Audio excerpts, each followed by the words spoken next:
Salam alaikum wa rahmatullahi wa barakatuh. Bonjour mesdames et messieurs, à toutes et à tous et bienvenue dans votre rendez-vous de 15 heures. Au sommaire donc de ce journal.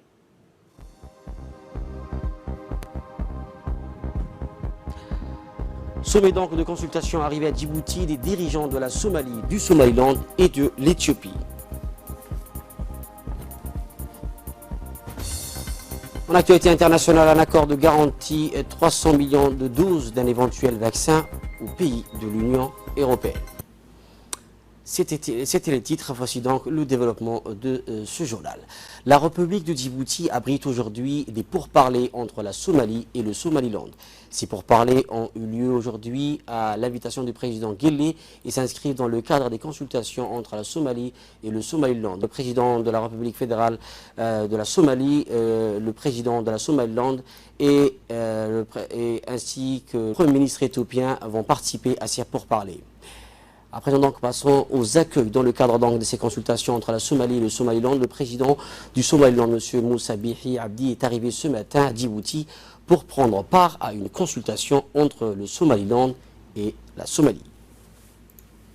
Le président du Somaliland, M. Moussa Bihi Abdi, est accompagné par une forte délégation dont la représentante spéciale du Somaliland pour les pourparlers avec la Somalie, Mademoiselle Edna Adna Ismail.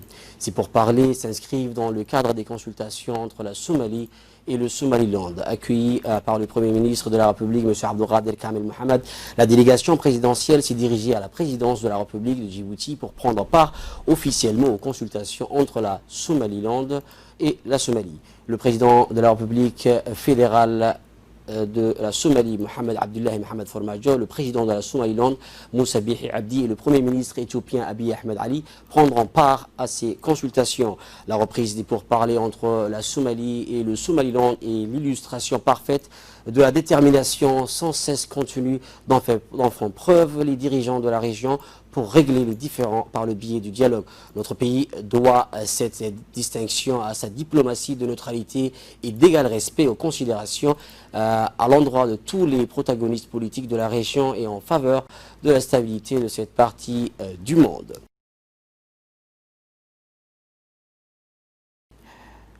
Le Premier ministre de la République fédérale démocratique d'Éthiopie, Dr Abiy Ahmed Ali, est arrivé ce matin à Djibouti à l'invitation du président de la République, M. Ismaïl Omar Guelleh, pour participer au sommet de consultation entre la Somalie et le Somaliland. Le Premier ministre de la République fédérale démocratique d'Éthiopie, Abiy Ahmed, est accompagné d'une importante délégation composée de ses collaborateurs. À son arrivée à l'aéroport international de Djibouti, le Premier ministre Abiy Ahmed a été accueilli par le Premier ministre, M. Abdelkader Kamel Mohamed, le président de la République fédérale de Somalie, Mohamed Abdullahi Farmajo, le président du Somaliland, M. Moussa Bihi Abdi, et le Premier ministre de l'Éthiopie, Abiy Ahmed, prendront part donc à ces consultations. Et ces consultations illustrent, comme j'ai dit tout à l'heure, donc parfaitement à la détermination constante des dirigeants de la région à résoudre leurs différends par le dialogue. La tenue de ces consultations entre la Somalie et le Somaliland à Djibouti est loin d'être un précédent. Par ailleurs, notre pays doit ses distinctions à sa diplomatie de neutralité et d'égal respect et considération à l'endroit de tous les protagonistes politiques de la région et en faveur de la stabilité de cette partie du monde.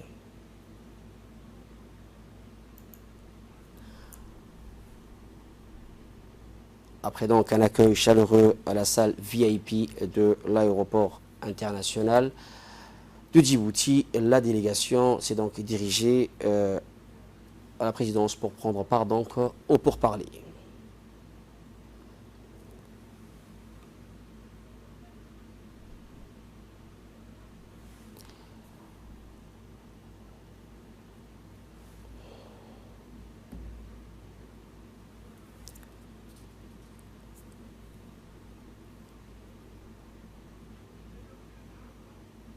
Ainsi, la délégation s'est donc dirigée vers la présidence pour prendre part Ainsi pour parler, toujours dans le cadre donc de ces consultations entre la Somalie et le Somaliland, le président somalien Mohamed Abdullahi Mohamed Farmajo est arrivé ce matin à Djibouti dans le cadre d'une visite de travail à la tête d'une importante délégation ministérielle.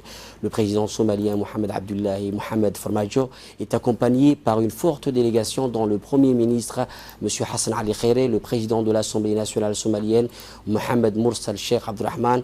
Et c'est pour parler donc s'inscrivent dans le cadre des consultations entre la Somalie et le Somaliland. Accueilli sur le tarmac de l'aéroport international de Djibouti par le Premier ministre de la République, M. Abdelkader Kamel Mohamed, la délégation présidentielle s'est dirigée à la présidence de la République de Djibouti pour prendre part officiellement aux consultations entre le Somaliland et la Somalie. Un tête-à-tête entre le président de la République fédérale de Somalie, M. Mohamed Abdullahi Mohamed Farmajo, et le président de Somaliland, M. Moussa Bihi Abdi, est prévu sous l'égide du président de la République, M. Ismail Omar Guelleh, et le premier ministre éthiopien, Dr Abiy Ahmed. La reprise donc des pourparlers entre la Somalie et le Somaliland est l'illustration parfaite de la détermination sans cesse contenue dont fait preuve les dirigeants de la région pour régler les différends par le biais du dialogue. L'organisation des consultations entre la Somalie et le Somaliland à Djibouti est loin d'être un précédent. Notre pays doit cette distinction à sa diplomatie de neutralité et d'égal respect et considération à l'endroit de tous les protagonistes politiques de la région et en faveur de la stabilité de cette partie du monde. Donc, après un bref accueil à la salle VIP de l'aéroport international de Djibouti, la délégation présidentielle s'est dirigée à la présidence de la République de Djibouti pour prendre part à ces consultations.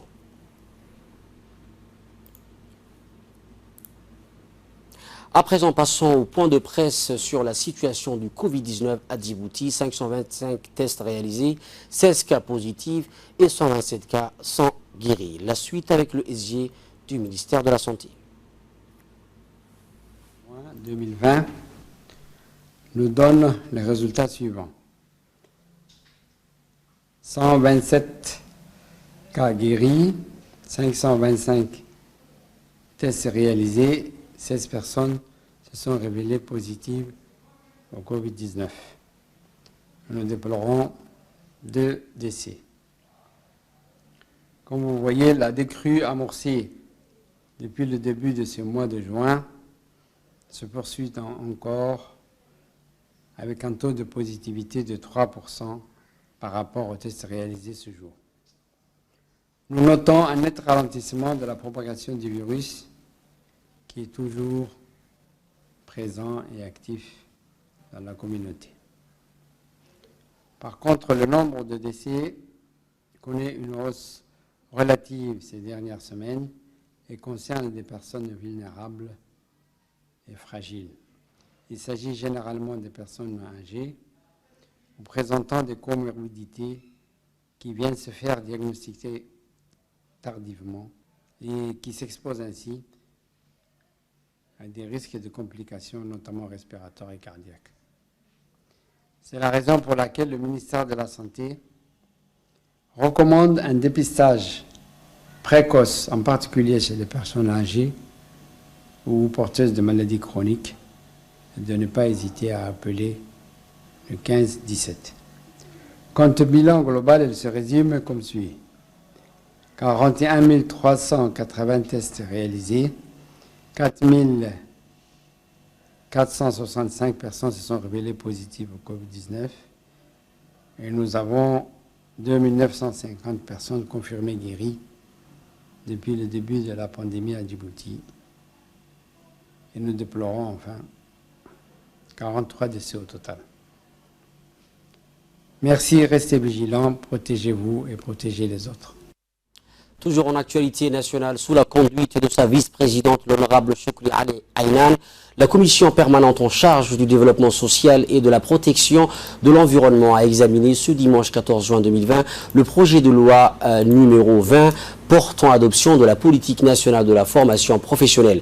Cette réunion a vu la participation du ministre de l'Éducation nationale et de la formation professionnelle, M. Moustapha Mohamed Mahamoud, assistant aussi pour l'occasion des hauts responsables du département ministériel. Au terme des échanges, après un débat riche et instructif, les députés ont transmis à la prochaine séance publique avec leur avis favorable les dispositions figurant à l'agenda de la Commission du développement social.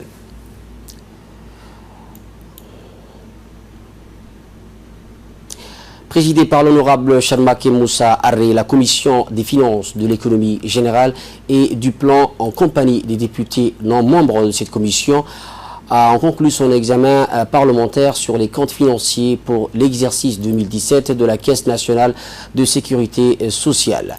Comme à l'accoutumée, cette assise a vu la participation du ministre du Travail chargé de la réforme de l'administration, M.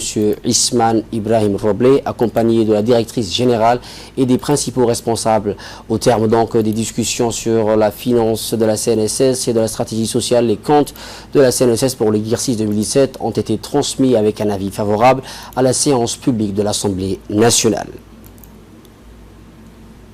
Avis de recherche. Dans le présent avis de recherche, nous vous communiquons que mademoiselle Bahja Obsi Oubeid est portée disparue depuis le vendredi 12 juin 2020 à 18 h.